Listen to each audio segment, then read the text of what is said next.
Koyçuluktun bir ele sebebi men atты жаш көрөм. Булар өзүгө өзү жол ачып келат. Ошо ата-эненин катасы эмес, ата-эненин өзүдөн кетип атат. Мен өзүм иштеген мектепте мен бүгүнкү күндүн баатырын өзгөрттүм.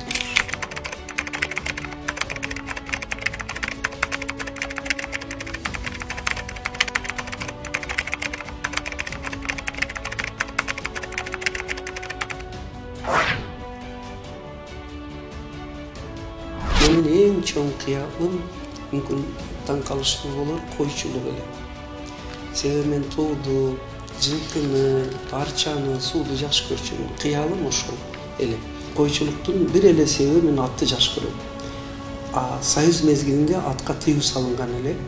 Бир гана койчуларга уруксат берет эле. Ошол үчүн мен койчу болом деп ошону институту жакшы көрөт элем. Өтө чоң жемиши деп айтсам туура келбес, бирок ошо 5-6 жыл жүрүп, чуркап жүрүп ачкан гимназия мектебибиздеги окуучулардын ОРТден орточо баллы 173 болуп Кыргызстанда эң биринчилерден болгону бир жемиши болсо, экинчиси 180 бала окуган мектептен 75 баланын медакадемияга бюджетке өткөнү дагы бир жемиш деймин. Анан айылдан барып, орус тилиден, биологиядан республикада биринчи орунду алып, дүйнөлүккө чыгышы тарых адамдын ушу сыяктуу. Анан айылыбыздагы энелердин, айылдын элинин мындай билимге, тарбияга көз карашынын өзгөргөнү, ушу сыяктууларды эң башкысы моралдык психологиялык климаттын өзгөргөнү, аң сезимдин бир аз жемишинин башталышы гана деп ойлоймун. Анткени Кыргызда көчөттү эксе 5 жыл, 6 жылга чейин бул жаш болот да. Эми келечекте жемиши энди тонна түшүм бере турган жемиш алдыда деп ойлойм. Напсымды тыйдым деп айтыштан өтө мындай каттуу айтып жибербейин дейм. Эмнегедир мындай? Мен эч бир мына бай болуптур, мына мындай кылыптыр дегенге суктанбадым да. Бул менимче бул Кудайдын мага берген бир мындай атам айтчу эле, тойгон козудай болгон деп. Ошол болсо керек. Мен эч суктанбадым. Мен тескерисинче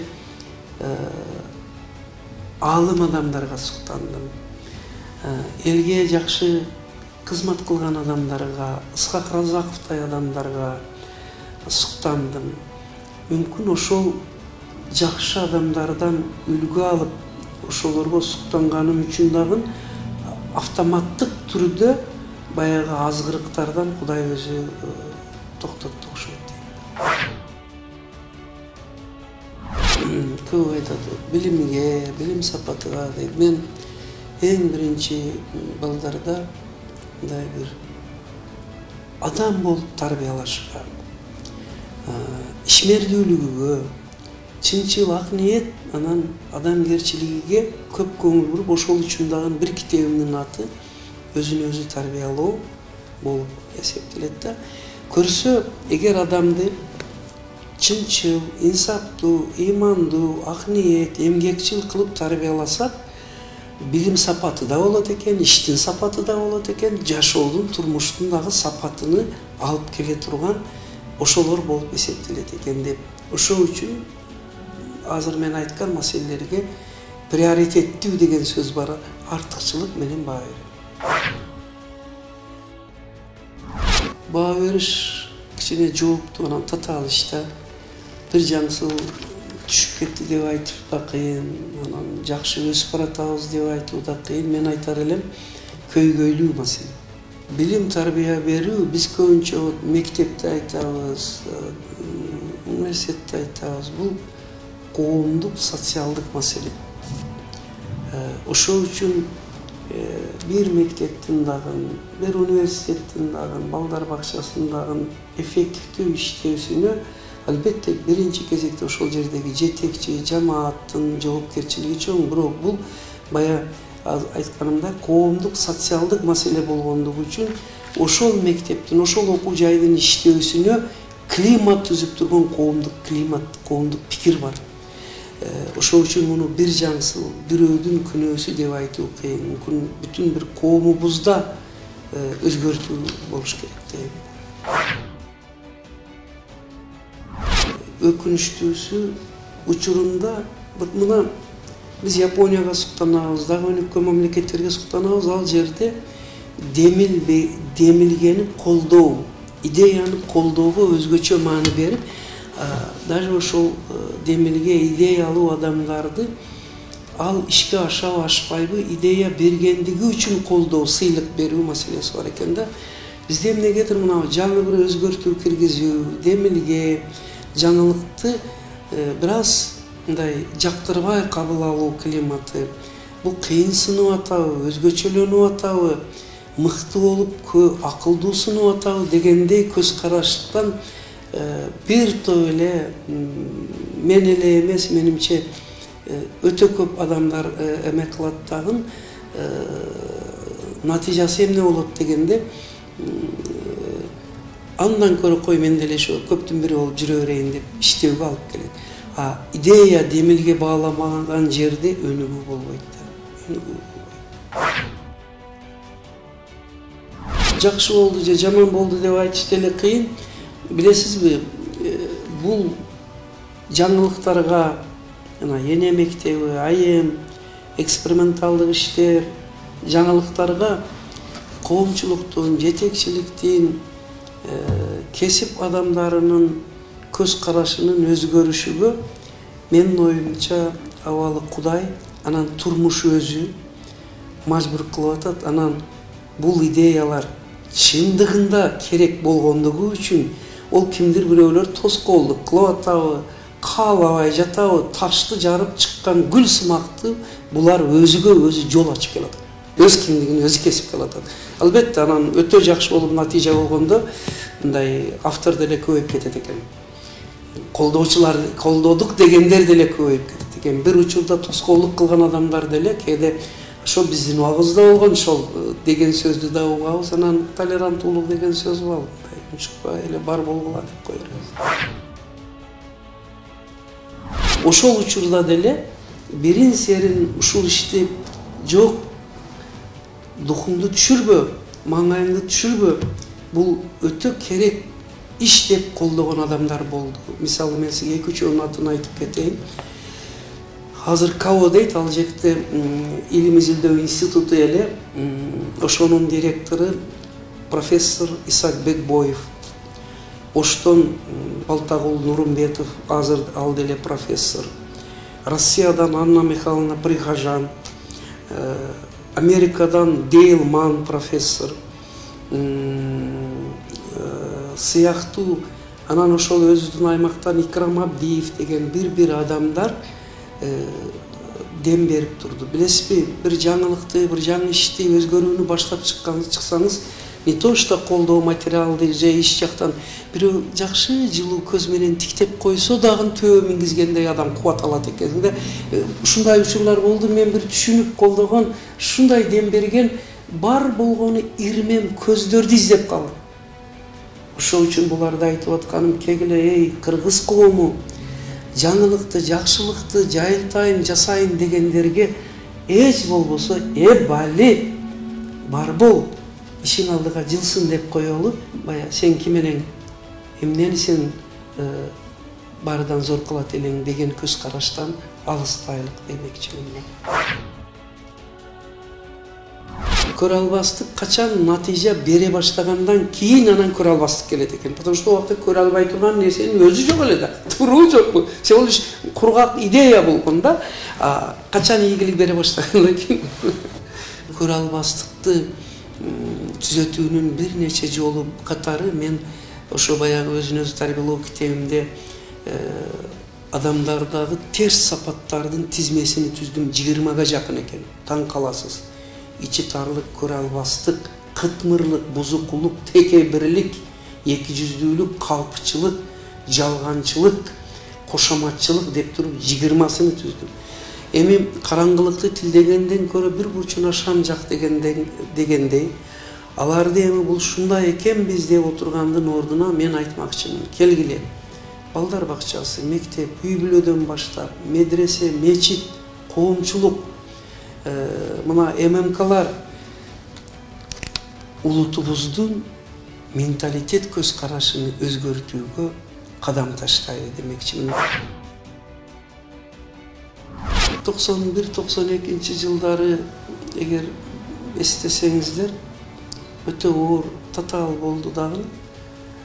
Мугалимдерге 5-6 айда 1 айлык берип калды. Аны дагы буюмдар менен берип калышты да. Ошондо мыкты мугалимдер мектептен кетти, балдар окубай койду. Билим тарбия сапаты төмөн түшө баштады. Ошондо мен ойлодум, бир кызыккан балдар үчүн өзүнчө мектеп ачсак деп. Алгач мен жөн эле мектепте деле ушуну жасасак болот десем, бая орустарда бир сөз бар, белая ворона дегендей, жакшы иштегендерди чоңдор койбосо, жакшы окуганда классташтар койбой койду. Сен эмнеге кол көтөрөсүң, кыйынсың. Өнүгүү кыйын болуп калды да, ошол үчүн өзүнчө мектеп, гимназия экспериментальный ачып окута баштасам дагы эле билим сапаты түзөлбөй атат. Анан көрсө бая бир сөз бар, кеп нанда эмес унда, унда эмес буудайда дегендей. Ол себеби балдарда эмес экен, себеби үй бүлөдө экен.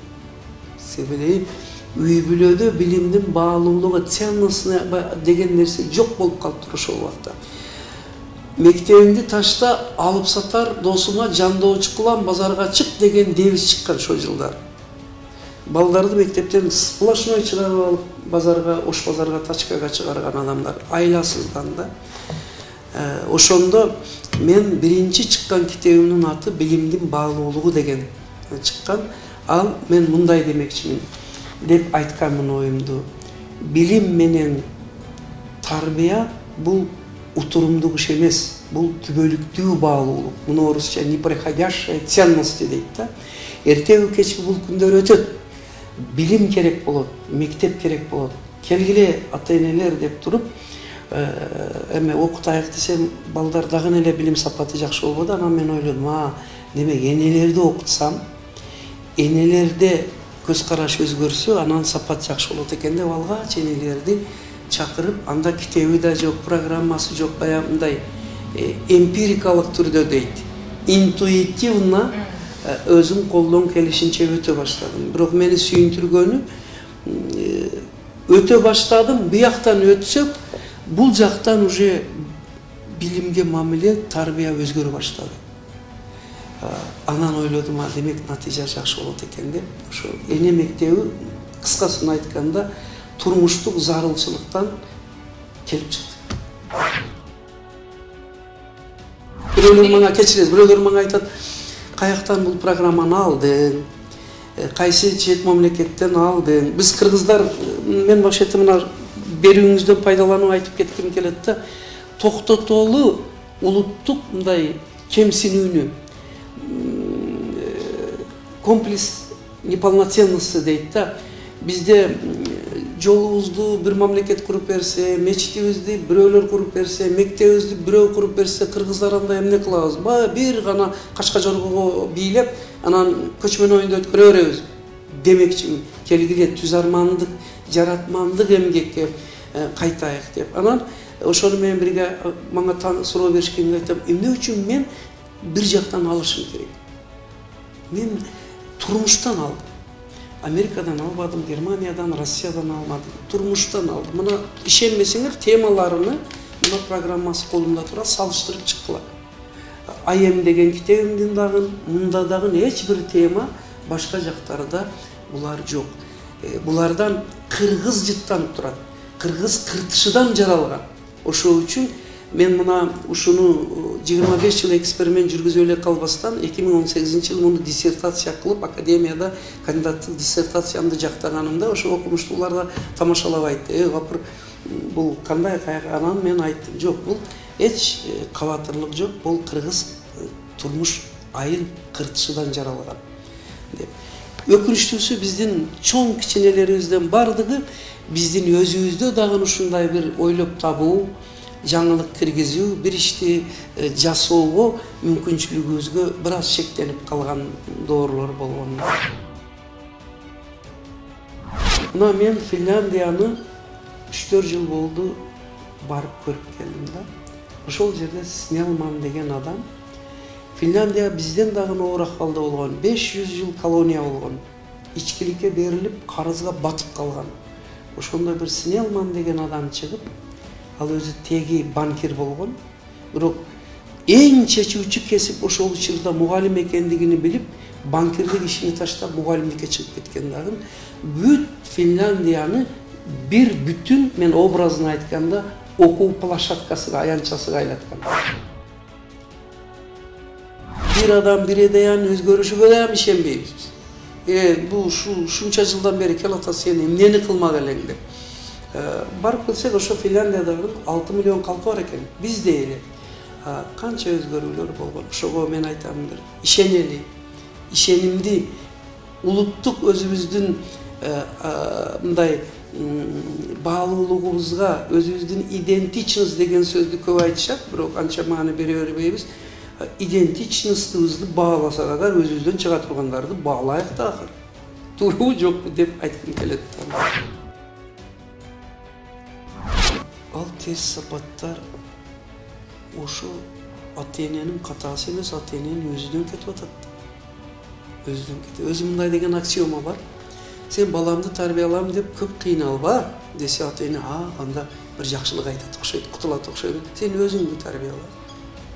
Этим все сказано, орустар айтмакчы.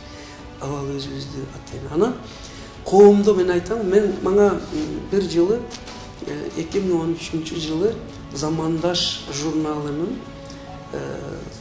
жылдын инсаны деген сыйлыгы ыйгарылды. Анан телевидениядан алып барып Бишкекте интервью алышты. Ошондо айтып атат да, апырга айтыңызчы, кандай кылсак мынау жаштарыбыз, адамдарыбыз өзгөрөт? Сурооңуз кандай? Аналогичный да. Анан мен чын айтсам, мен мындай өтө умный суроолорго, акылдуу суроолорго жооп беришке кыйналам. Мен мындай философ эмесмин, мугалиммин десем, эми все так айтпайсыз. Анан айттым. Көңүл буруңуздар. Биздин жаштарды, адамдарыбызды өзгөртүш үчүн орусча мындай деген сөз бар да. Надо менять героя сегодняшнего дня. Бүгүнкү күндүн баатыры ким? Жогорку кеңештин депутаты, министр, саясий партиянын лидери, анан дагы ушундай бир өтө чоң байлыкка жетишкендер, аны көргөн жаштар, демек эң башкысы эле дүйнө табыш керек экен.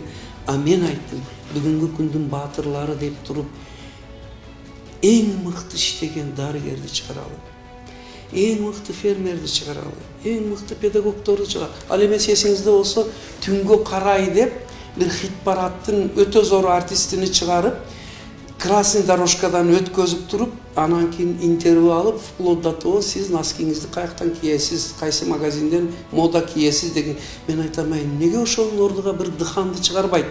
Фермерди чыгарбайт, дарыгерди чыгарбайт, мугалимди чыгарбайт, бир жаратман бир ишти жасаган адамды чыгарбайт.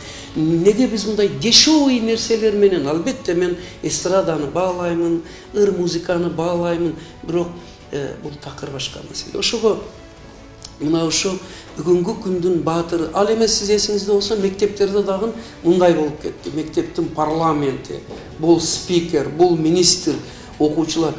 Мен айттым эле бир конференцияда сүйлөп, бул мектептин президенти деп коет. Мен айттым, президент, спикер, депутат дей бербегиле, эрте баардык адам президент болгусу келет.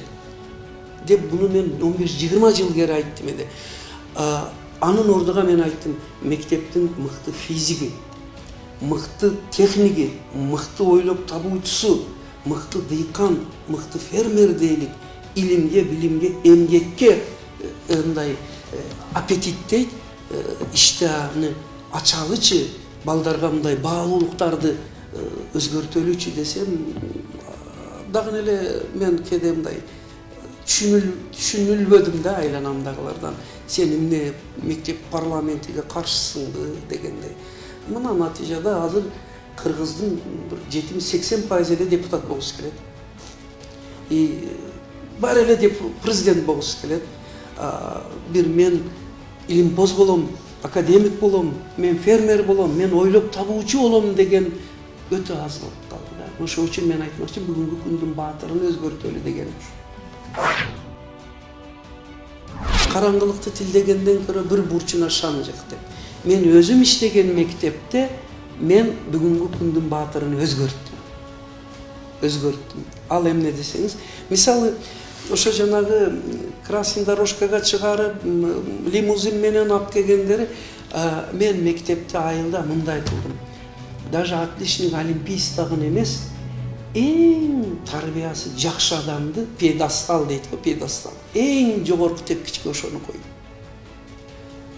Бүгүнкү күндүн баатыры тарбиялуу адам, инсаптуу адам, эмгекчүү бала деп туруп ошолорду койдум. Кудайга шүгүр, биздин мектепте мындай эмгекчилдик, чынчылдык жогору турат да. Анан ар чейрек сайын грамота берет го, отличник деп. Мен грамотаны отличниктерге эмес, тарбиясы, адамдыгы өзгөргөн балдарга котолду го иши. Но зато адамдыгы пейли өзгөргөн. Кээ бир отличниктер билесизби кандай эгоист. Мынандай бир өзгөртүүгө маани бердик эле, бир топ климаттыгы болуп калды, Кудайга. Саясаттан оолак болушты каалайм. Эң жакшы устазым менин сабаты жок атам 9 баланы чоңойткон курсана энемди. Колдору жарылып кеткен, шахтада иштеп, чөп оруп, шыбак оруп, коен томок оруп, анан колуну көрсөтүп туруп айтат эди: балам, мен ак эмгек менен сени тарбиялап атам. Халал болгула, чынчыл болгула балдарым дейт эди. Бул мага түбөлүктүү сабак болду. Ошол үчүн кайсы иштесем ошондой бир иштеймин. Ошондо атамдын бир сөзү бар эле. Аны китебиме дагы жазгам. Балам, ушу көрүнгөн президентти, министрди, саясатчыны сындаган адамдарга кошулбагын, мактабагын дагы. Ар ким өз ишин кылыш керек. Мүмкүн болсо саясатка аралашпа. Өзүңдүн ишиңди жакшы кыл. Эң жакшы саясат иш өзү эмгек. Жок, эгер саясатка катыша турган болсоң, шахтер болгон үчүн кээде орусча кошуп сүйлөйт эди, анда грамотно катыш дейт. Карасаңыз кандай сөздү айтып койгон да, анда грамотно катыш. Азыр мындай кээ бир саясатка катышкандарды карасам, чын атам айткан бир аз жетишет экен деп ойлоп калам да, ошо катышкандаргачы. Мен анан алгаш Тажикстанда окуганмын, анан Кыргызстанда окуганмын, анан Россияда окуганмын, анан Колумбийский университет, Турцияда көп жакта окудум мен. Бирок ошонун ичинде Тажикстанда да окуганмын. Кээде мага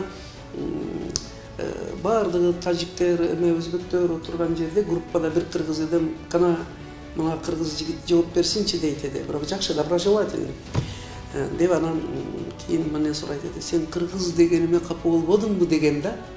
20-30 студенттин арасында мен ордумдан туруп, биринчи курсумун. Мен айтканым: я горжусь, что я кыргыз. Мында мен биринчи курсумун. Анан ошол сөзүм менен мен кыргыздарды өтө көп сындайм.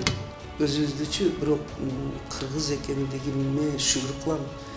Кыргыздын көп жакшы жактары да бар, бирок өкүнүчтүүсү адашуулдар көп да. Ашыкча эле бир шан шөкөт, ашыкча эле бир ысырапкерчилик, ашыкча эле бир эме. Ошол үчүн муналарды бир аз корректировка болсо эгер, мүмкүн кыргыздын айкөлдүгү, ачык колдугу, жана башка көп баалуу сапаттары бар да.